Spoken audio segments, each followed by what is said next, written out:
말씀의 제목은 교회가 믿고 소망하는 근거라는 제목으로 말씀을 나누겠습니다. 우리는 사도신경을 계속 읽어가고 있습니다. 우리가 지난주에 보았던 말씀은 사도신경 중에서 성령에 대한 고백입니다. 그리고 성령의 사역의 결과로 드러난 고백이 거룩한 공교회입니다.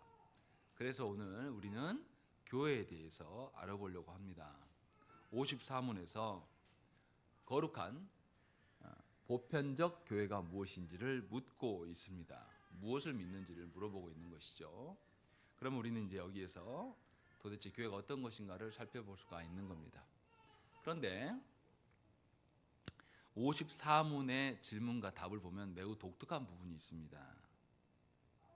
54문의 질문에서 교회가 무엇인지를 물었어요. 그런데 답에 보면 교회에 대해서 말을 해줍니까? 교회는 이런 겁니다. 이렇게 말해야 되는데 말하지 않는다라는 거죠. 답의 주어가 누굽니까? 아니 나는이긴 하죠. 나는 빼고 이건 내가 믿는 내용인 것이고, 하나님의 아들이 뭐뭐 하신 것을 믿습니다. 뭐 하셨다고요? 불러 모으고 보호하고 보존하신 것을 믿습니다라고 이야기해요. 교회에 대해서 물어봤는데 하나님의 아들이 행하신 것을 나는 믿는다, 이렇게 말한단 말이죠. 굉장히 생뚱맞은 답이에요. 그러니까 교회가 무엇입니까? 라고 물어보면 답에서 누구를 보라는 거예요? 하나님의 아들을 봐야지 교회가 무엇인지 알 수 있다, 이렇게 말해주고 있다는 것입니다. 근데 우리는 교회 하면 뭘 봅니까? 교회 다니는 사람이나 교회에 있는 직분자들, 목사를 본다든지 장로를 본다든지 아니면 그 교회 건물의 서비스의 상태를 본다든지 엉뚱한 것을 보고 교회를 판단합니다. 그런데 하이델베르그 교리문답은 분명하게 교회가 무엇인지를 알려면 누구를 보라고요? 하나님의 아드님이 행하신 것을 봐라 라고 말씀하고 있는 겁니다. 그래서 우리는 교회의 정체성을 그리스도로부터 찾아야 됩니다. 마태복음 16장 18절 말씀에 또 내가 네게 이르노니 너는 베드로라, 내가 이 반석 위에 뭐를 세우겠다고요? 그냥 교회라고 하지 않습니다. 내 교회를 세우리니 음부의 권세가 이기지 못하리라 라고 말씀합니다. 주님은 분명하게 교회의 주인이 누구라고 말씀하시는 겁니까? 예수 그리스도 본인이시라고 분명하게 선언하셔요. 그러니까 우리는 교회를 보려면 교회의 주인이신 예수 그리스도를 알아야지만 교회가 무엇인지 알 수 있다는 것을 잃어버려서는 안 된다는 것입니다. 이것이 첫 번째 우리가 생각해야 될 문제예요. 우리는 교회를 하려면 예수 그리스도께서 누구시고 예수께서 이 땅에 오셔서 무엇을 하셨는가를 알아야지만 교회됨이 무엇인가를 말할 수가 있는 거예요. 그런데 54문의 질문과 답이 또 이상한 건 뭐냐면 그냥 교회라고 물어보지 않습니다. 어떤 교회요? 거룩함과 보편성에 대해서 물어봅니다. 그런데 답에는 거룩함과 보편에 대한 이야기가 있습니까? 없어요. 말하지 않는다는 것입니다. 왜 이것을 답해 주지 않습니까? 교회 거룩함은 누구에게 속해 있는 문제예요? 그리스도께 속한 문제예요. 우리가 거룩해서 교회가 거룩한 것이 아니라 그리스도께서 거룩하시고 그리스도께서 거룩하게 하셨기 때문에 교회가 거룩한 것이고, 교회의 보편성이라는 것은 어떤 교회든지 간에 공통적으로 있어야 될 것이 있어요. 그게 뭐냐면 바로 그리스도라고 이야기를 하는 겁니다.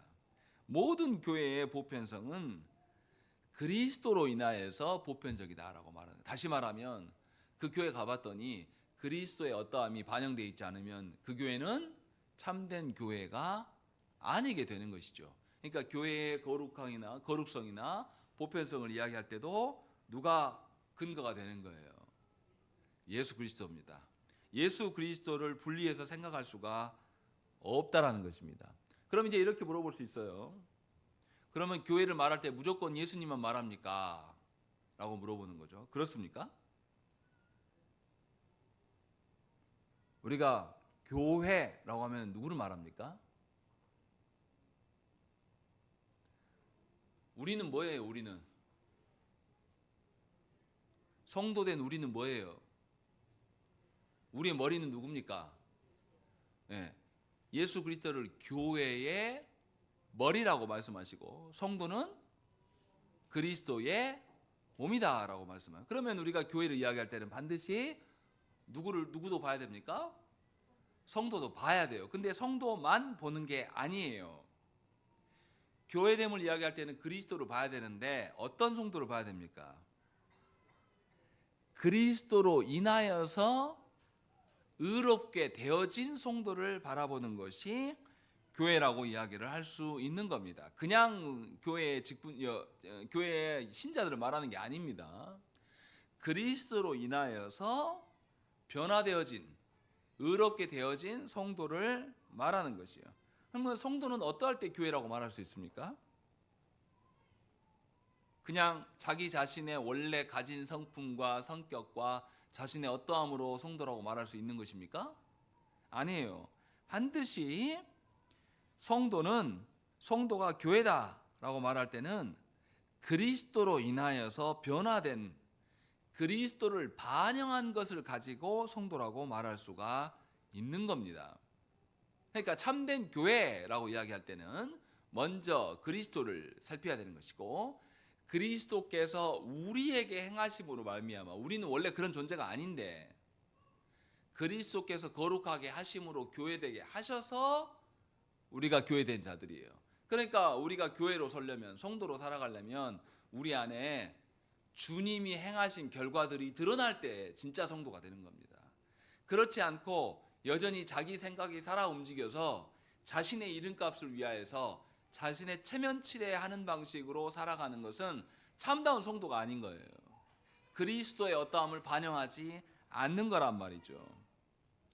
예를 들어서 이런 겁니다. 한국 교회에 실망하여서 교회에 안 나오는 성도들이 있습니다. 그 성도들 우리가 뭐라고 합니까? 가난한 성도라고 이야기를 하지 않습니까? 사실 성도가 아니에요. 정확히 말하면. 그 사람들의 이야기가 뭡니까? 자신도 하나님을 믿어요. 근데 누구는 못 믿습니까? 교회는 못 믿겠다고 이야기하는 겁니다. 교회가 너무 타락해가지고 교회는 못 믿겠다. 근데 하나님 믿는다. 이게 말이 됩니까? 말이 안 되는 소리예요. 왜냐하면 교회는 본질적으로 누구로부터 기인한 거예요? 예수 그리스도로부터 기인한 것이고 예수 그리스도께서 사역의 결과로서 성도의 변화됨이 있는 것이 교회라고 말하는 겁니다. 그러니까 그리스도와 떼고 이야기할 수가 없어요. 다시 말하면 교회, 성도들과 하나님과 분리해서 말할 수가 없어요. 하나님이 거룩하시면 교회도 어떻게 해야 됩니까? 거룩해야 되는 거예요. 그래서 사도 바울 선생이 우리가 1장 보았으니까 1장 2절 말씀 보십시오. 뭐라고 써 있는지 1장 2절 말씀 읽겠습니다. 시작.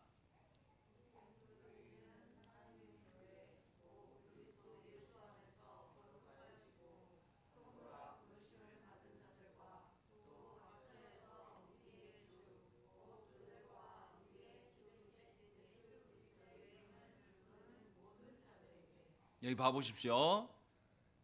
바울은 고린도 성도들에게 하나님의 교회라고 말해요. 그냥 그런데 그렇게 말하는 것만이 아니라 그리스도 예수 안에서 거룩하여 졌기 때문에 너희가 성도다라고 이야기를 합니다. 근데 생각을 해보십시오. 고린도 교회는 어떤 교회라고요? 문제가 굉장히 많은 교회예요.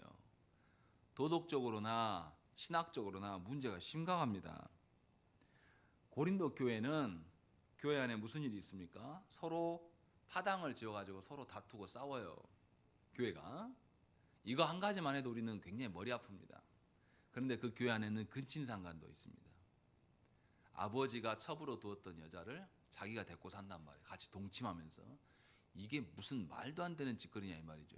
교회 안에 그런 일이 있고 또 서로 싸우다 보니까 고소고발을 세상 법정에 끌고 나가는 거예요.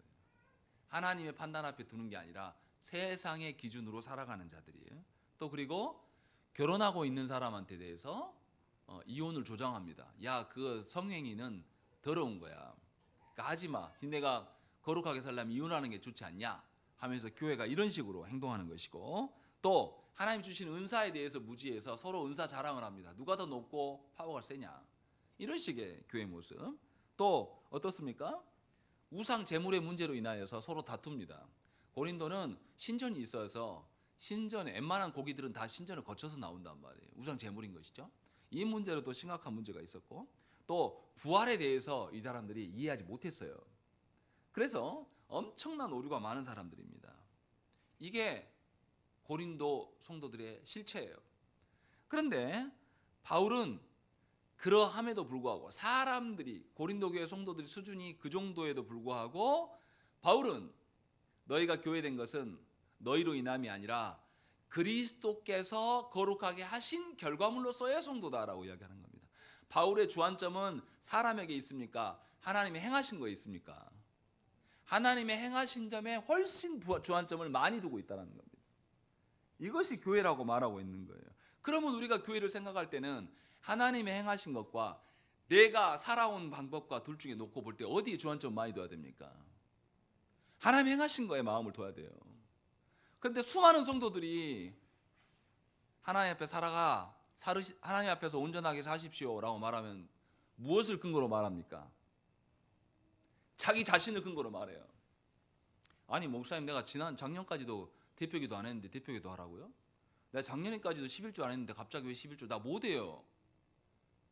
내가 살아오는 거, 나 옛날에 이런저런 아픔이 있고 내가 이런 어려움이 있어가지고 간신히 신앙생활하는데 나한테 모든 예배 다 나오라고요? 이렇게 말하는 것은 하나님의 행하심을 철저하게 무시하는 겁니다. 하나님 안 믿는 거예요. 근데 여러분들이 그렇게 살아간다는 거죠. 항상 하나님 앞에 뭔 일을 하라고 그러면 하나님의 행하실 것을 근거로 나를 바라보는 것이 아니라 우리는 내가 해왔던 방식대로 나를 바라봐요. 그러니까 하나님이 앞으로 너에게 하시겠다라고 해도 안 믿습니다. 이게 심각하다는 거죠. 이런 식으로 교회를 바라보면 그 사람은 늘 교회를 사람의 공동체로 바라봅니다. 교회 와서 오전에도 설교 때 말씀드렸지만 베드로가 뭐로 드러났습니까? 예수님의 측근으로 알려졌을 때는 위기의 상황에 봉착합니다. 베드로가 복음의 증인으로 드러났으면 하나님 앞에서 떳떳하고 아름답게 섰을 거예요. 사람 관계로 서게 되면 문제가 생깁니다. 교회를 사람의 공동체라고 보는 사람은 교회에서 사람 관계 잘하라고 말합니다. 이건 교회가 아니에요. 있던 교회마저도 망가뜨리는 관점으로 서게 된다는 것입니다. 그러니 저와 여러분들이 교회를 생각할 때는 항상 누구를 생각해야 됩니까? 그리스도를 떠올려야 돼요.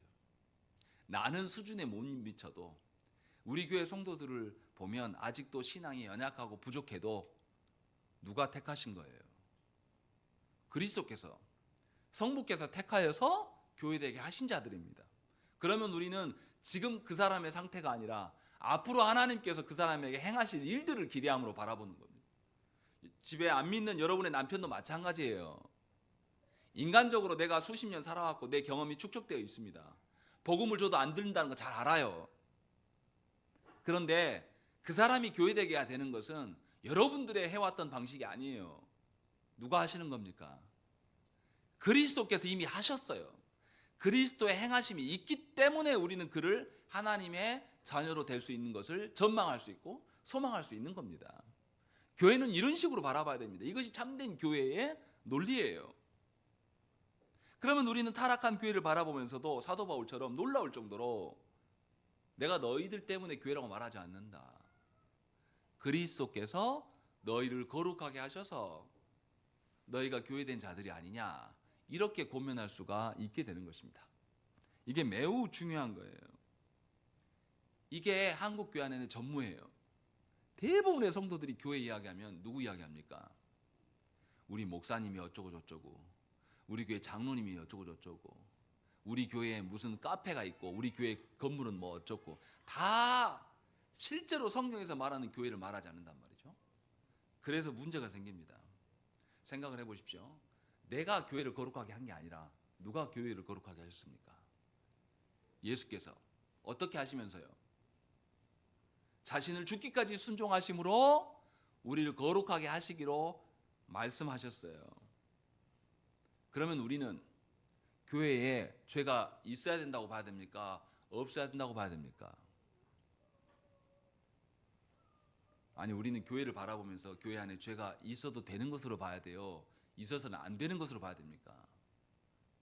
아니, 예수께서 목숨을 버리시고 우리를 거룩하게 하셨는데 우리 안에 죄가 있으면 돼요, 안 돼요? 안 되는 겁니다. 예수님 따로, 교회 따로 있을 수 없다니까요. 교회는 무조건 예수 그리스도의 행하심과 결부되어 있어요. 현실적으로 보면 교회 안에 죄인들이 모이기 때문에 죄가 있습니까, 없습니까? 있어요. 그러나 그 죄를 누가 도말하시겠다고 약속하셨습니까? 예수께서 다 없애시겠다고 약속을 했어요. 그럼 우리는 현실 교회를 바라보면서 사람들이 모인 곳이니까 죄가 있을 수도 있지, 뭘 그래, 이렇게 해야 됩니까?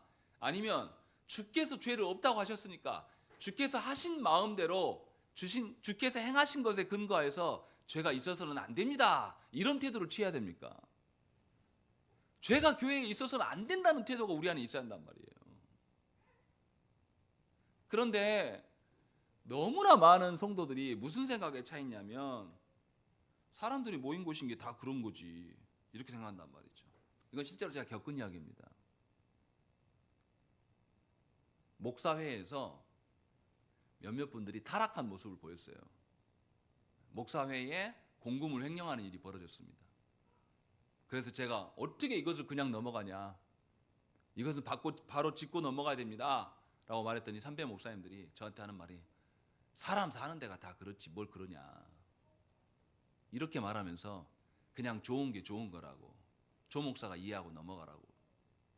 이것은 하나님께서 우리를 목사로 부르심을 부정하는 겁니다.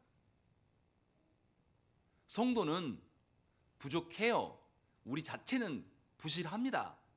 그러나 그런 우리들을 교회되게 하셨으니까 하나님의 행하심은 강력한 것입니다. 하나님의 행하심 우리가 있기 때문에 우리는 우리 서로를 바라보면서 하나님의 행하신 것을 근거로 바라보면서 교회 안에 죄가 있어서는 안 된다라는 기본적인 태도를 갖고 있어야 돼요. 우리 앞전 선배들은 그렇게 살았습니다. 자기 자신의 삶을 바라보면 허랑방탕하게 살면서 자기 쾌락을 위해서 평생 살아왔지만 예수를 만나고 난 뒤로 나서 깨달았어요. 이렇게 살면 안 되는구나. 자신은 죄가 있습니다. 그러나 예수께서 불러주신 것을 생각하니 자기는 교회 앞에서 정결하게 와야 돼요. 그래서 어떻게 오냐면 그 방법이 좋다는 건 아니에요. 그 태도를 보라는 거죠. 교회 오는데 싹 목욕하고 깨끗하게 옵니다. 자기가 가장 좋은 옷을 입고 가장 깨끗한 상태로 시간에 촉박하지 않기 위해서 여유 있게 준비하고 이렇게 교회에 오고, 또 교회에 와서 어린 아이들한테 보면서 욕하거나 뭐 있으면 교회에서는 그렇게 하면 안 돼. 교회는 그런 곳이 아니야 라는 것이 당시에 성인들 신앙 선배들한테 다 갖고 있었어요. 그래서 함부로 하지 않았단 말이죠. 근데 우리 시대의 교회를 보고 있으면 기가 막힙니다. 교회에 흠이 있고 죄가 있어도 된다고 생각하는 분들이 너무 많아요. 그래서 교회 안에 와서 함부로 행동을 막 합니다. 예배드리 올 때 쓰리바도 찍찍 끊고 오고 자기 하고 싶은 대로 오고 편한 대로 와서 편한 방식으로 있다가 가는 것이 예배라고 생각하는 분들이 너무 많아요. 이것은 사람만 바라보기 때문에 그래요. 다시 말씀드리지만 교회는 삼위 하나님이 행하신 결과물입니다.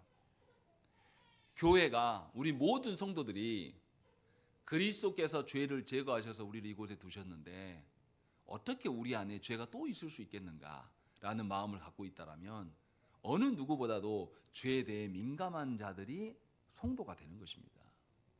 만약에 조국교회 성도들이 그런 식으로 산다면 이 땅에서 빛과 소금의 역할을 분명히 할 겁니다.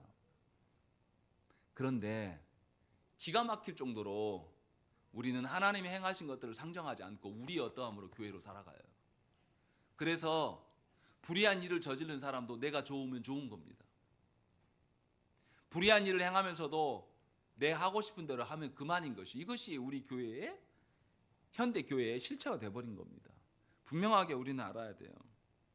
교회의 거룩은 사람들에게서 나오지 않습니다. 교회의 보편성은 사람들로부터 나오는 것이 아니에요. 주인이신 예수 그리스도로부터 기인하는 것입니다. 그래서 우리는 모든 시대와 장소를 불문하고 교회의 거룩성이 동일해야 됩니다. 바울 선생이 세웠던 교회의 모습이나 우리가 소속된 교회의 모습이나 똑같아야 돼요. 우리가 수요 기도회마다 뭐 읽습니까? 빌립보서를 읽어요. 빌립보서는 어떤 복음서보다, 어떤 말씀보다 기쁨의 서신입니다. 그 빌립보 교인들이 갖고 있었던 그 기쁨이 우리에게도 있어야 돼요. 이것이 교회의 보편성입니다. 왜냐하면 그리스도로 인하여서 그들이 기뻐했거든요. 그럼 우리도 그러한 것이 있어야 된다는 것이죠. 그래서 저와 여러분들이 기억해야 됩니다. 교회를 이야기할 때 하나님께서는 하나님의 아드님을 보라고 말씀하셨습니다.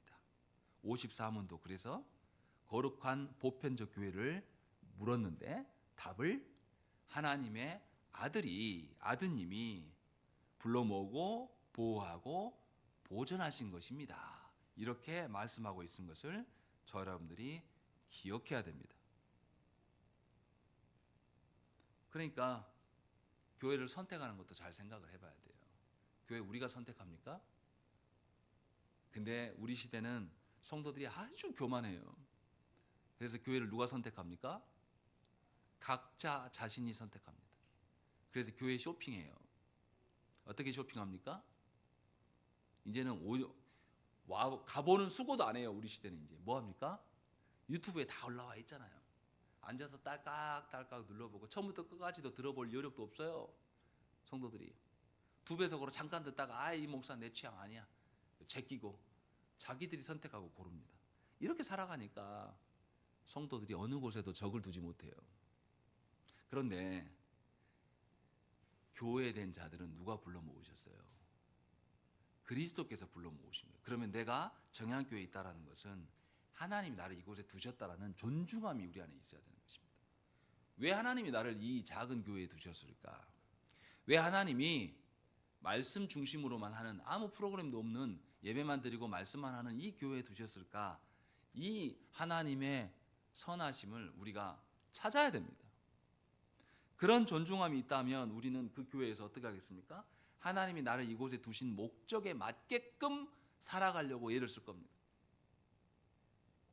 그러한 생각이 없기 때문에 교회를 존중하지 않는 것이죠.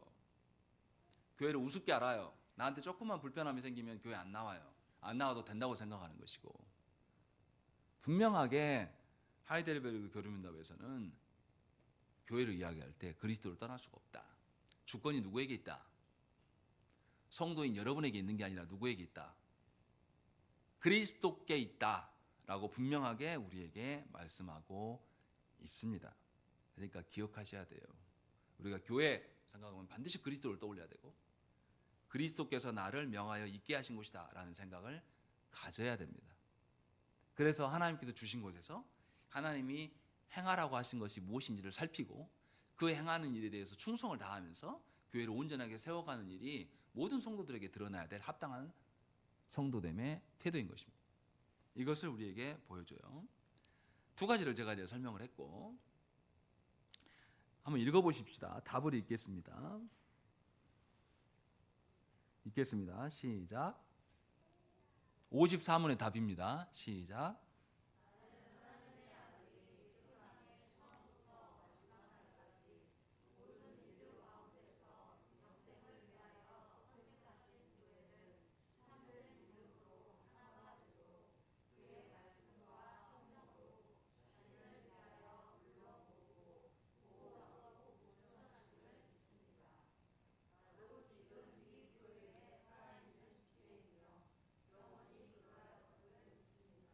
예, 분명하게 하나님께서 우리를 불러 모으셨다라고 되어 있습니다. 그런데 여기 보면 교회를 참된 믿음으로 하나가 되도록 부르셨다라고 말씀하고 있는 것이죠. 하나됨의 근거가 뭐라고요? 참된 믿음이다 이렇게 말씀하고 있어요. 요한복음 17장 21절 말씀에 보면 아버지여 아버지께서 내 안에 내가 아버지 안에 있는 것 같이 그들도 다 하나가 되어 우리 안에 있게 하사 세상으로 아버지께서 나를 보내신 것을 믿게 하옵소서. 이렇게 말씀합니다. 무슨 말이냐면 우리를 누구와 하나 되게 하셨다. 그리스도와 성부가 하나 되신 것처럼 그들도 다 하나게 되게 하시겠다라고 주님 말씀해요. 그럼 우리는 누구와 하나 된 거예요? 삼위일체 하나님과 하나됨을 하나님께서 열어놓으셨다라는 것입니다. 우리는 삼위 하나님과 하나 될 수 있고 교제할 수 있는 존재들입니까? 그럴 수 없는 존재들이에요. 우리는 더러운 존재들입니다. 우리는 미물이고 유한한 존재예요. 그런데 영원 속에 계시는 시간을 초월하시는 하나님의 그 하나 되심에 우리를 세워놓으셨다라는 것이죠. 그러니까 우리는 우리의 하나됨을 어디에서 찾아야 돼요? 삼위일체 하나님에서 찾는 것이지 우리 어떠함으로 하나님을 찾는 것이 아니라는 겁니다. 그런데 많은 교회들이 교회의 하나됨을 이야기할 때 체육대회를 한다든지 야유회를 간다든지 뭐 이런 식으로 하나됨을 생각하는 경우가 많이 있어요. 그런 식으로 하나 될 수 없습니다. 그렇게 되지도 않아요. 분명하게 삼위 하나님으로 일치된 성도들이 있을 때 그럴 때의 하나됨을 말씀하고 있는 것이죠. 에베소서 4장 3절과 4절 말씀해 보면 평안에 매는 줄로 성령이 하나 되게 하신 것을 힘써 지키라 이렇게 말씀합니다. 너희가 하나 되게 할 수 있는 게 아니라 누가 하나 되게 하신다. 성령께서 하나 되게 하신 것 그것을 너희가 지키는 것이 너희가 해야 될 도리다 라고 말씀합니다.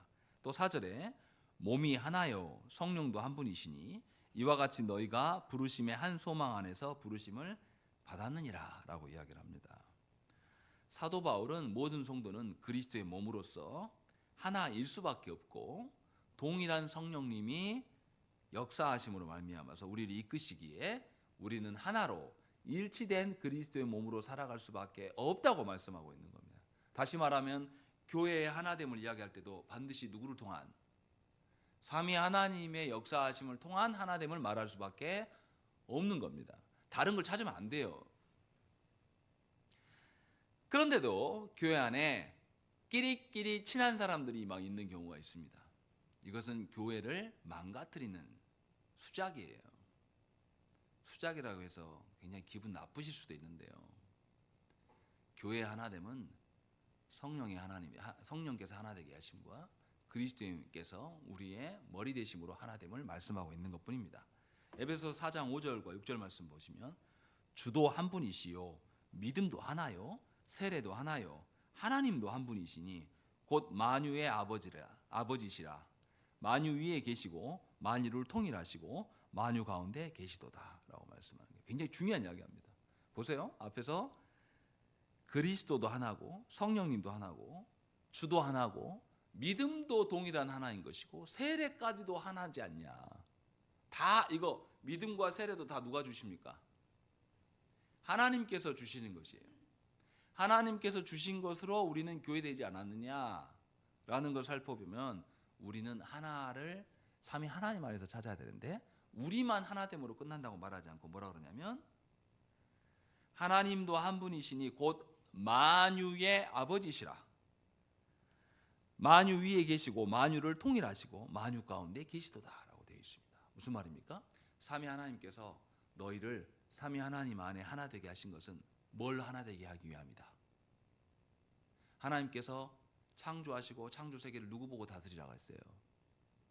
아담에게 위임하셨잖아요. 아담은 모든 피조 세계에 뭐가 있게 하면 됩니까? 하나님의 영광이 충만하게 하는 거예요. 다시 말하면 삼위 하나님의 하나 되심에 우리 같은 미물들을 하나 되게 하심에 참여케 하셨어요. 이 목적 어디 있다고요? 다스림의 위임을 우리한테 주심으로 삼위 하나님의 하나 되심을 만유 가운데 있게 하라 이 말이에요. 그러니까 교회가 하나 된다는 것은 삼위 하나님으로 하나 되는 것이고 교회 자신만을 위하여서 하나 되는 것이 아니라 모든 피조 세계가 하나님의 다스림 가운데 있게 하시기 위해서 하나 되게 하십니다. 이 말씀을 성경에서 하고 있는 거예요. 그러니까 교회는 삼위 하나님의 하나됨으로 만물을 하나 되게 하는 일에 몰두하는 자입니다. 세상의 방식으로 이렇게 하고 저렇게 하는 게 아니라 삼위 하나님의 하나 되심을 세상 가운데 드러내고 세상 사람들에게 이런 방식의 하나님이 있다는 것을 소개하고 알리는 자로서 교회가 있어야 될 것들을 말씀하고 있는 겁니다. 어떤 사람들은 교회의 하나됨을 통하여서 교회의 사람들이 모이면 힘이 결집된다고 생각을 합니다. 그래서 그 힘을 가지고 뭔가 하는 것이 교회의 하나됨의 목적이라고 생각하는 분들이 있어요. 말도 안 되는 소리입니다. 사람들의 힘이 모아지면 반드시 뭐가 됩니까? 사람들의 힘이 모아지면 반드시 무슨 일이 생겨요?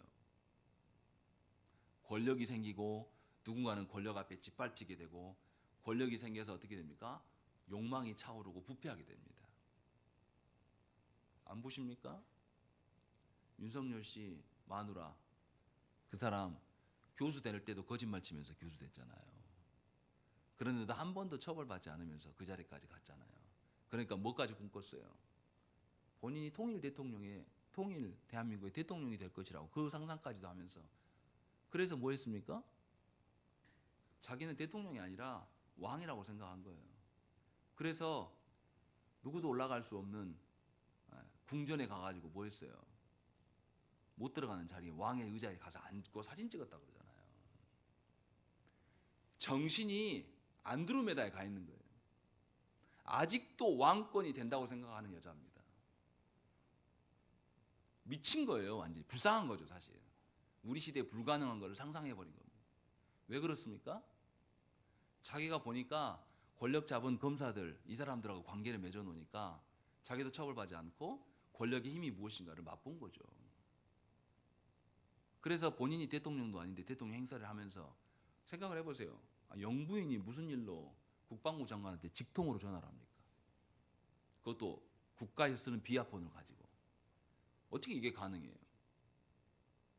사람이 힘이 결집하면 그렇게 권력이 생기고 욕망으로 반드시 부패하게 되어 있습니다.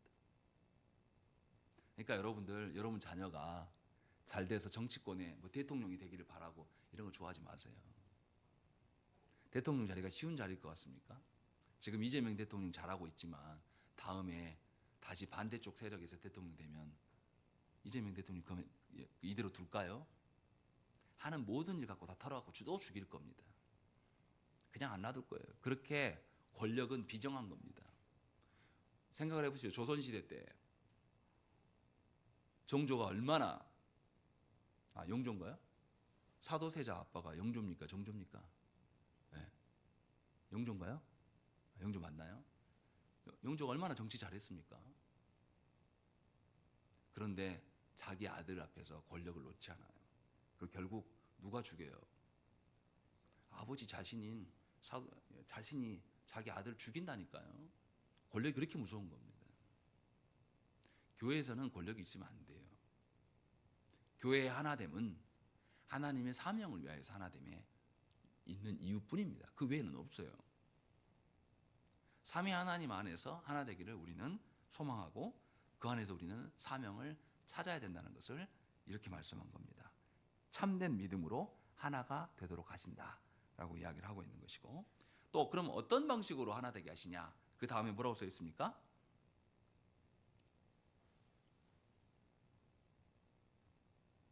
답을 보세요. 답을. 교회를 참된 믿음으로 하나가 되도록 어떤 방식으로? 그 다음에 그의 말씀과 성령으로 하나 되게 하신다라고 말씀합니다. 하나님께서 교회를 다스리시는데 뭘로 다스리신다? 말씀과 성령으로 다스리신다라고 이야기를 하고 있습니다. 오늘 본문의 말이 바로 그 말이에요. 고린도서 1장 18절 말씀 보십시오. 십자가의 도가 멸망하는 자들에게는 뭐라고요? 미련한 것이다. 구원을 받는 우리에게는 하나님의 능력이다라는 거예요. 세상 사람들이 볼 때 왜 왕이 백성들을 위해서 죽냐? 왜 십자가에 가서 달려 죽냐? 이건 말도 안 되는 멍청한 짓이다라고 세상은 말해요. 왜냐하면 세상은 힘을 숭상하니까. 그런다 예수님은 우리가 사망의 죄의 결과인 사망에 짓눌려 있기 때문에 본인이 죽고 부활하심으로 인해서 사망의 결박을 싹 풀어버립니다. 예수님 안에 있는 사람은 이제 더 이상 사망에 짓눌리지 않아요. 그 방식으로 행하시기 때문에 이걸 모르는 자들은 이 의미를 알지 못합니다. 24절 보십시오. 24절 읽겠습니다. 시작.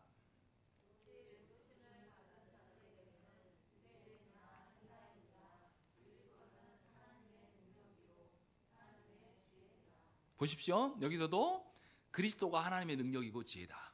다른 거 없다라고 이야기해요. 근데 그 앞에서 뭐라고 합니까? 원래 유대인은 뭐를 구한다? 22절 보십시오. 유대인은 뭘 구한다? 표적을 구하고, 헬라인은 뭘 구한다? 지혜를 찾는 놈들이다. 그러나 그리스도 안에 있으면 유대인이나 헬라인이나 할 것 없이 하나님의 지혜와 능력은 뭐다? 그리스도시다 라고 사도 바울은 분명하게 밝히고 있는 겁니다. 그러니까 우리는 그리스도로 인하여서 그리스도의 다스리심으로 교회됨이 되어져 가는 것을 알아야 돼요. 그리스도께서는 말씀으로 자신의 영이신 성령으로 우리를 다스려 가시는 것입니다. 보세요. 21절 말씀 보겠습니다. 읽겠습니다. 시작.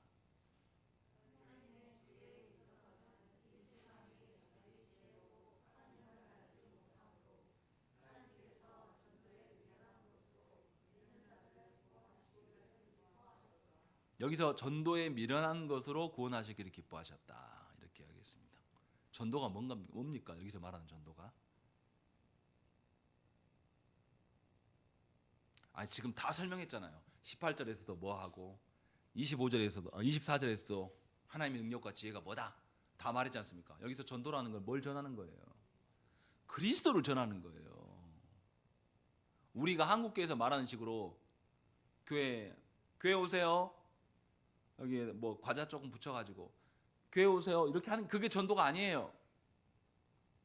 여기서 전도에 미련한 것으로 이렇게 말씀하는 것은 뭘 전하라는 겁니까? 하나님의 지혜와 능력이신 그리스도 십자가의 도를 전해야 되지 않겠는가? 요 이야기를 하고 있는 거예요. 그러니까 교회는 그리스도를 전하는 자들이어야 돼요. 교회는 그리스도를 드러내는 자예요. 그럴 때에 25절 읽겠습니다. 시작. 하나님의 어리석음이 사람보다 지혜롭고 하나님의 약하심이 사람보다 강하다라고 이야기를 하고 있는 겁니다. 예수 그리스도를 전달하게 될 때에 세상 사람들은 예수 그리스도를 전하는 우리를 향하여서 멍청하고 미련한 놈들이다라고 말해도 그 세상보다 우리가 더 지혜롭고 더 강하다라고 바울은 분명하게 이야기를 하고 있는 거예요. 그러니까 교회는 그리스도를 전하는 일에 힘써야 되는 거예요. 그것이 교회예요. 아까 처음에 밝힌 것처럼 누가 교회를 거룩하게 하고 보편성을 띠게 합니까? 그리스도셔요. 그리스도 외에는 없습니다. 그래서 우리는 교회를 말할 때는 항상 저와 여러분들의 입에서 누가 나와야 돼요? 그리스도가 나와야 되고, 우리의 성품에서도 누가 나와야 됩니까? 그리스도의 성품이 나와야 되고, 성부 하나님을 향한 태도를 바라볼 때도 누구의 태도를 따라하면 됩니까?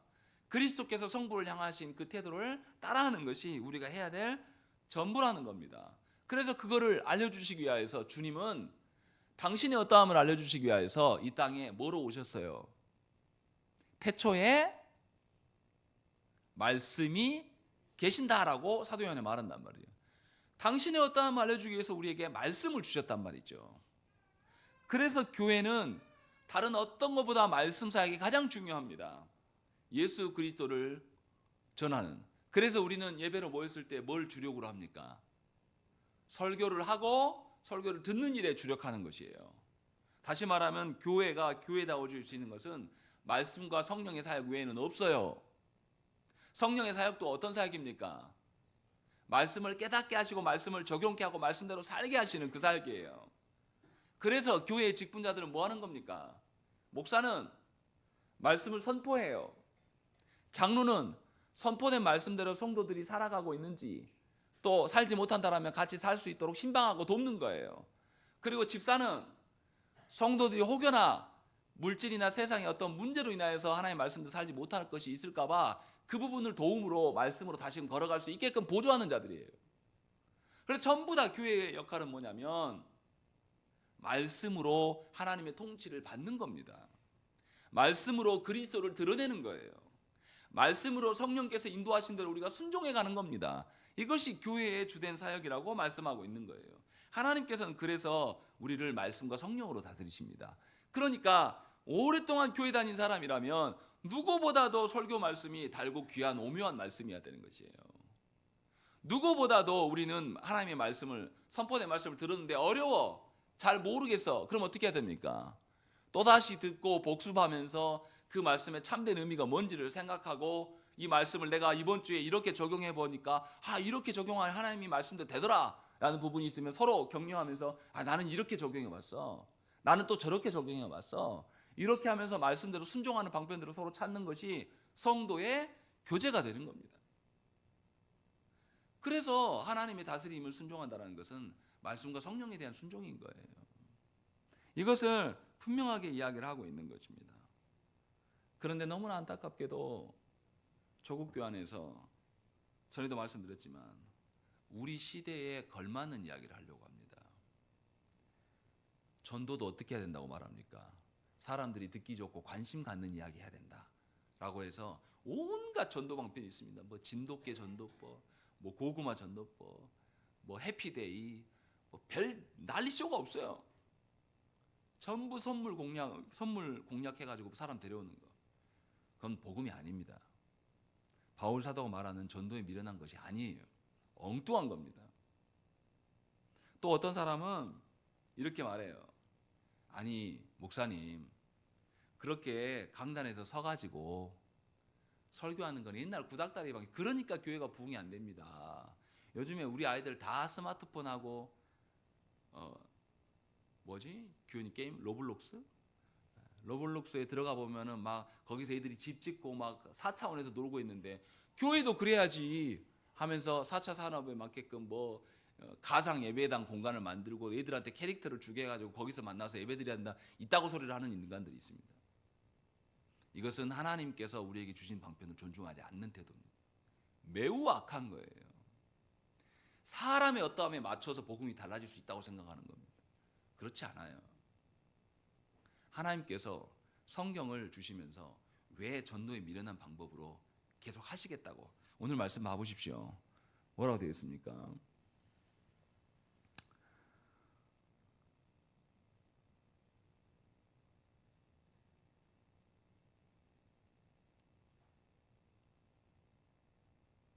자, 구절이 갑자기 생각 안 나는데.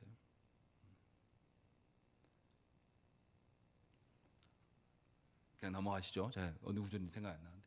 하나님께서 주시는 그 지혜, 하나님의 지혜와 하나님의 그 능력은 계속될 거라고 말씀해요. 그냥 잠깐 있다가 마는 게 아니에요. 예수님 살아계실 때만 있었다고 말하는 것이 아닙니다. 분명하게 영원토록 이 방식을 하나님 사용하시겠다고 말씀합니다. 그러니 저와 여러분들은 하나님의 다스리심을 말씀과 성령 안에서 찾아야 돼요. 다른 식의 방식으로 나가면 안 됩니다. AI가 어떻고 4차원이 어쩌고 저쩌고 막 이야기를 해도 우리는 여전히 하나님께서 교회에게 주시는 방식을 존중할 줄 알아야 되는 것입니다. 마지막으로 하이델베르그 문답에서 무슨 이야기 합니까? 그리스도께서 하나님의 아들이 말씀과 성령으로 그 다음에 읽겠습니다. 시작. 자신을 위하여 불러 모으고 보호하고 보존하심을 믿습니다 라고 되어 있습니다. 예수께서 우리를 불러 모으시고 보존하신다는 것입니다. 다시 말하면 뭡니까? 우리가 형편없는 사람인데도 불구하고 예수께서 우리를 불러 모으시고 보호하고 보존하셔요. 그러니 우리는 살아가면서 생각해 보세요. 우리는 여전히 하나님의 다스림을 존중해요. 말씀과 성령만 존중하고 있단 말이에요. 근데 세상 사람들은 막 산업이 발달한단 말이에요. AI가 어쩌고 4차 산업혁명이 어쩌고 막 난리를 쳐요. 얘네들은 막 자녀들을 그것에 막 많이 해보고 경험하니까 우리 마음이 어떻습니까? 불안해요. 저거 안 하면 어떻게 하지? 쟤들 다 저거 하고 있는데 우리 자녀 안 하고 있는데. 근데 뭐라고 말씀합니까? 마지막에 그리스도께서 하나님의 아드님이 교회를 불러 모으시고 그 다음 어떻게 하신다고요? 보호하고 보존하신다라고 말씀하고 있는 겁니다. 다시 말하면 교회의 보존됨은 사람이 말하는 시대에 적응되어 있는 시대의 흐름 따라서 보존된다는 것입니까? 하나님께서 친히 보존하신다는 뜻입니까? 하나님께서 친히 보존하시니까 염려하지 말고 너희는 말씀과 성령의 사역에 순종하면서 살 것들을 요청하고 있는 겁니다. 그래서 사도 바울은 로마서 8장 31절 말씀에서 누구도 교회를 대적할 수 없고 누구도 교회를 정죄할 수 없으며 누구도 그리스도의 사랑에서 교회를 끊을 수 없다 이렇게 말씀합니다. 여러분들을 주께서 택하시고 여러분들을 사랑하심으로 여러분들을 보존하시기 위해서 아드님은 당신의 모든 것을 투척하신 분이에요. 그러니 여러분들이 죄를 짓는다고 해도 주님이 계시기에 우리는 떳떳할 수 있습니다. 우리가 어떤 위해와 위협 가운데 놓인다 할지라도 주님이 우리를 지키시겠다고 약속했습니다. 그러니 놀랄 것이 없는 겁니다. 교회는 이런 방식으로 그리스도로 시작되어지고 그리스도로 존속되어지고 그리스도로 장래까지 보장된 공동체라는 것을 저와 여러분들이 기억하셔야 됩니다. 그래서 우리는 하나님께서 다스리시는 말씀과 성령의 방식을 존중하면서 교회됨을 이뤄갈 수가 있는 겁니다. 그러니 주께서 주신 사명으로 그리스도로 인하여서 하나됨을 소망하시고 온 세계가 하나님으로 충만해지기를 소망하는 자로 살아가시기를 간절히 빕니다. 우리 함께 기도하겠습니다.